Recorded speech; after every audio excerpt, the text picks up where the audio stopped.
Okay, we are on it. Oh, well, I think you know the drill by now. I think you know who I am and what's going on. Alright, let's begin right away with a review of what CDs I have in the bag. Hold on a second, gotta get out here on the road. Oh, goodness. So we had a big storm today. I slept right through it. Okay, what do we got here?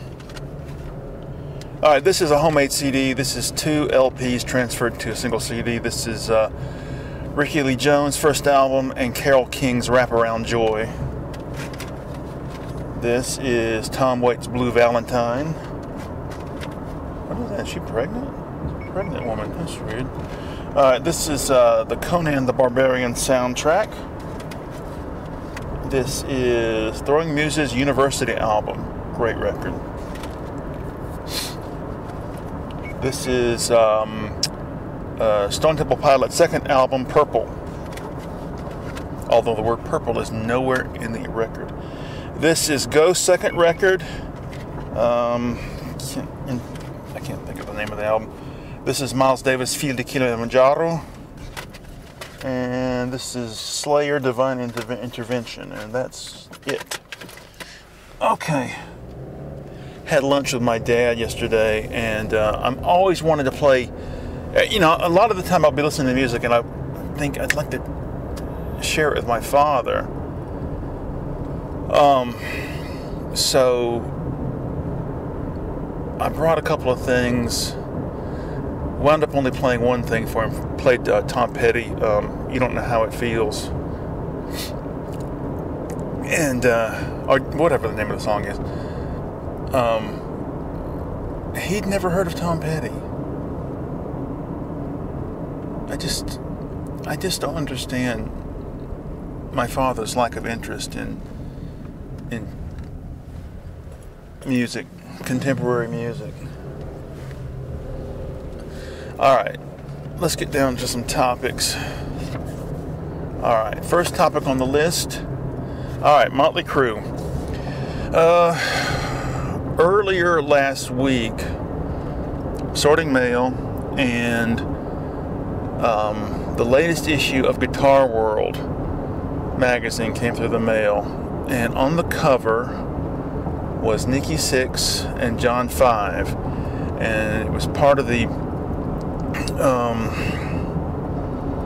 promotional push to announce that John 5 is now the guitar player. He's replaced Mick Mars. So all these old feelings. Let me back up a second. When I was, say, 19, 20, I loved Motley Crue. And, 17, 18, 19, 20. I loved Motley Crue. I remember when Girls came out, rushing down to go get it, had to get a copy right away. When Dr. Feelgood came out, had to rush down to get a copy of it. No band has fallen so far in my critical estimation as Motley Crue. And no band have I felt such a reversal of feeling about.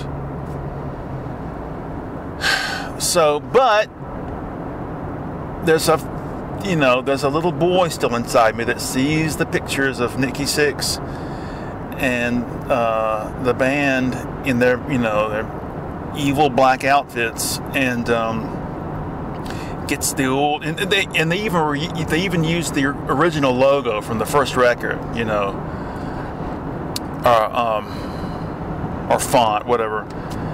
And so the old feelings are stirred again. Ooh, they're cool.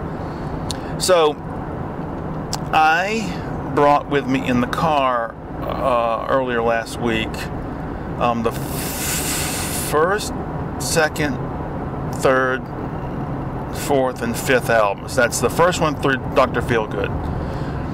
And I brought them with me in the car, and I sampled my way through each album.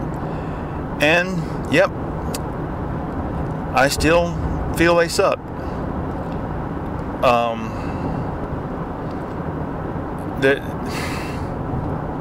they're just a big nothing. The lyrics are stupid. More than anything else, they were an attempt to do a metal version of Cheap Trick. When they first came out, I feel that there was a certain attempt on their part to be a replacement for Kiss. But more than that, I really feel that they were a Cheap Trick-ish band. But never had the wit or the musical flexibility of Cheap Trick. And certainly didn't have the vocals. Robin Zanderkin, he is an amazing singer, amazing voice. Vince Neil never had that kind of a voice, never had that kind of a range. Anyway, it's just amazing. They were a classic example of the triumph of style over substance. Anyway, so that's that. All right, next. Paul Reubens died, otherwise known as Pee Wee Herman. I really feel he got shafted by that whole arrest in the porno theater. Caught jacking off in a porno theater. Folks, porno theaters are for jacking off. That's the whole point. I went many years ago. I went to a porn theater up in Atlanta, and it was kind of gross because the seats are extra high so that you can crouch down behind them and nobody can see what you're doing. You know, the back of the seat comes up over your head. And yeah, it's just, ugh.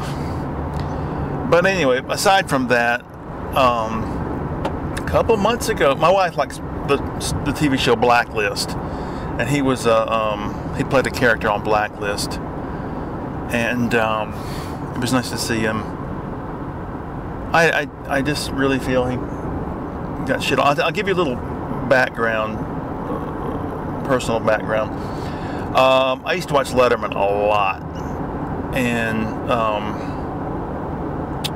used to go to church, and so in Sunday school one day, the woman who was our leader, teacher, whatever. This would have been 1983, so I'm 13. And she's like, I want us all to go to the movies together. Does anybody have any ideas about a movie we can go see? Now, I had seen Pee Wee on Letterman. It was the skit where they go driving with the back screen of a road and cars behind them. And I thought it was just so funny. The line where Pee Wee goes, "Man, this guy's right on my butt." Anyway, so I heard that he had a movie coming out. So I said, I have a movie we can go see. I know exactly what we ought to go see. We ought to go see Pee Wee's Big Adventure. Nobody knew what I was talking about. And since nobody had any other ideas and I was so enthusiastic, that's what we went to see. And when we got out of the movie, everybody else in the class, in the group said, when the movie first started, we're like, oh my God, this is crap. But by the end, they all liked it. I never got to see Big Top Pee Wee. I got to see 2 minutes of it years ago, the egg salad scene.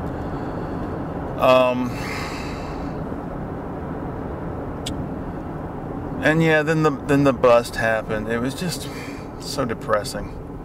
Anyway, and a lot of people think his Saturday Morning Kids show got canceled as a result of it, but that's not true. The show was already, he had already decided to stop doing it, and it was in reruns when the bust happened, and they just pulled the reruns off the air. That's what happened. All right, next topic. Shelf stretcher. All right.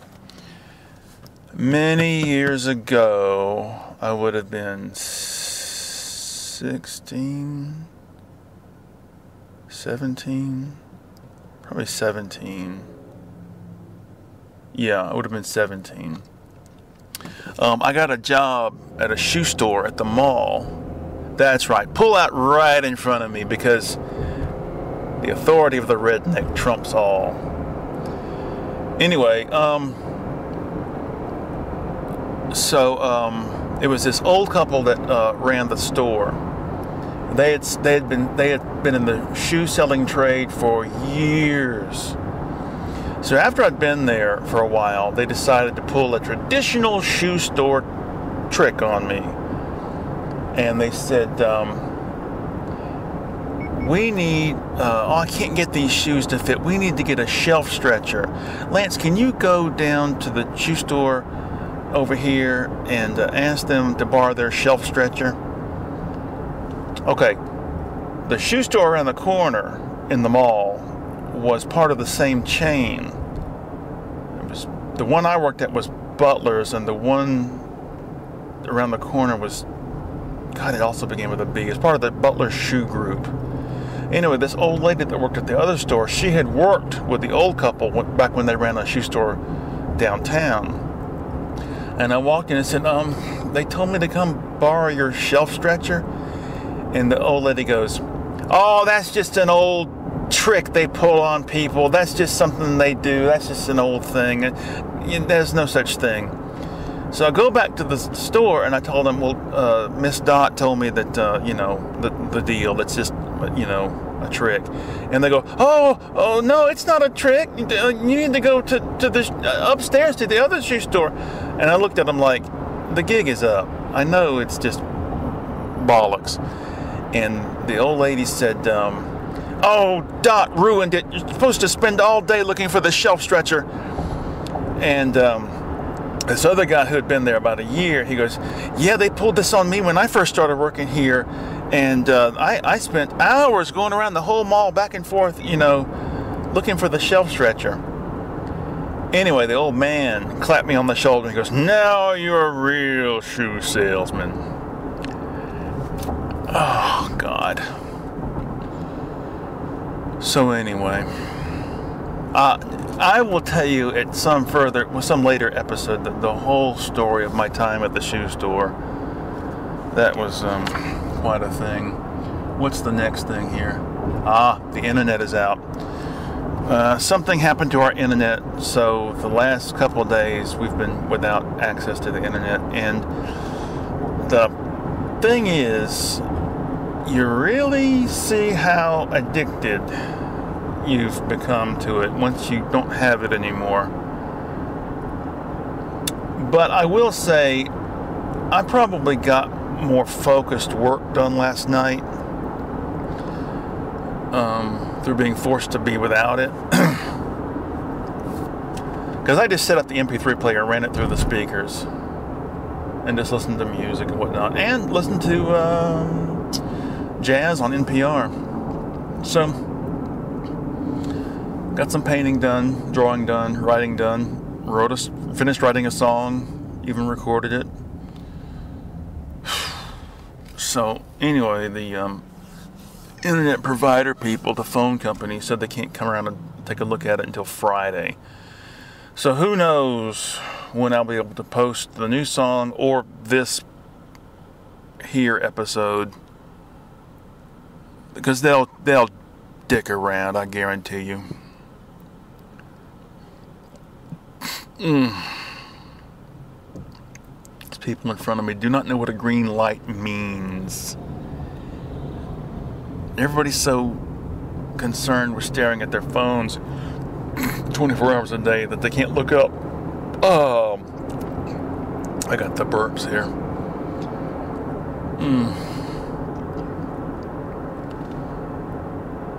Yeah, I didn't get to see things that I normally would keep up with. Damn it, missed the damn light. These people. And you want to look things up, you're used to being able to look things up immediately. I got a book by Stan Mack in the mail. Stan Mack is a cartoonist. He's 87 years old now. He's most famous for a comic strip he drew for the Village Voice called Stan Mack's Real Life Funnies. And I have the original compilation of that. And then I found out he did sort of a follow-up strip called Outtakes, which is also based on the same premise, which is that he would go around and listen to people talking and then write down what they said and put it in the strip. So everything in the strip is stuff that people really said. And so I got Outtakes. But the problem with Outtakes is it's all one theme, which is the advertising world, the marketing world. And so it's a little limited in its scope. But the interesting thing about it is the first book was published in the 70s, and it is a real window into the 70s, from say 76 through 70, maybe 75 through 78 or so, 70, maybe even 79. I can't. Yeah, it must be 79. Anyway, but this book is a window into the early 80s, because it's like 82, 83, 84, and it's interesting. And it may be just the fact that it's limited to the advertising marketing world, but you can see the 80s influence on corporate culture. You know, the beginnings of the whole yuppie shit.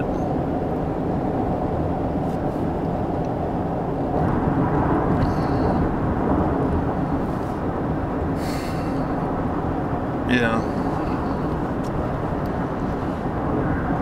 And, you know, I don't know, the strip, the reproduction of the strips is larger so you can see the work better. I don't know if it's that or if it's a change in style, but it seems like his drawing is a little thinner. The hatchwork isn't quite as detailed or dense in the second book.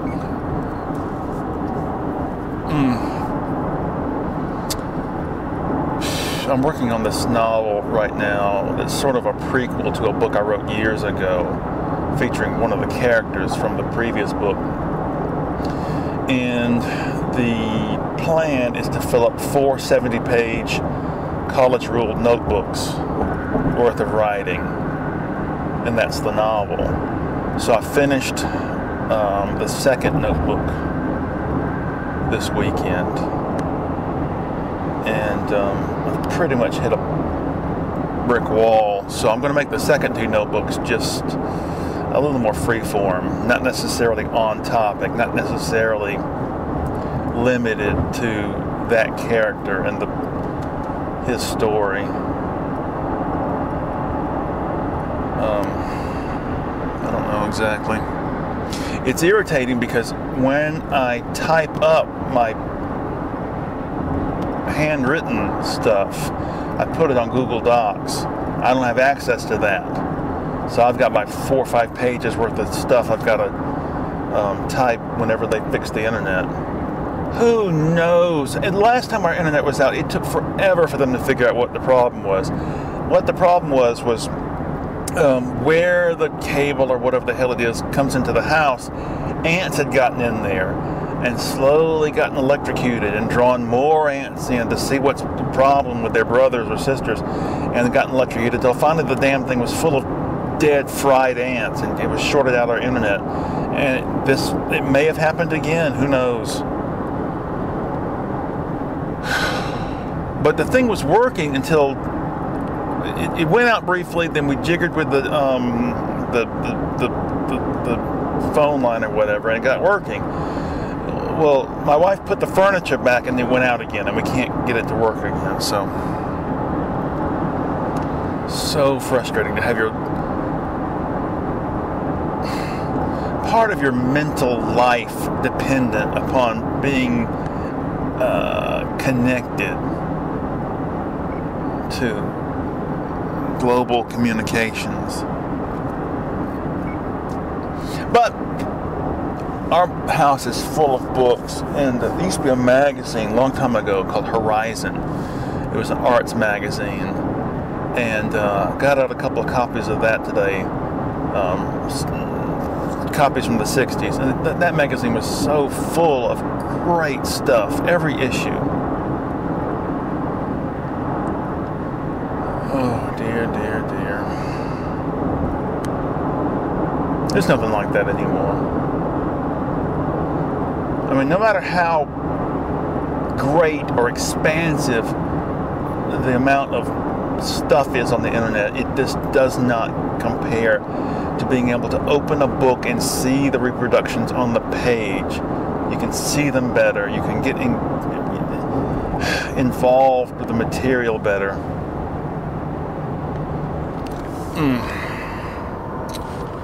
All right, well, I think that's about it. Here's hoping this episode goes up on time. See you later.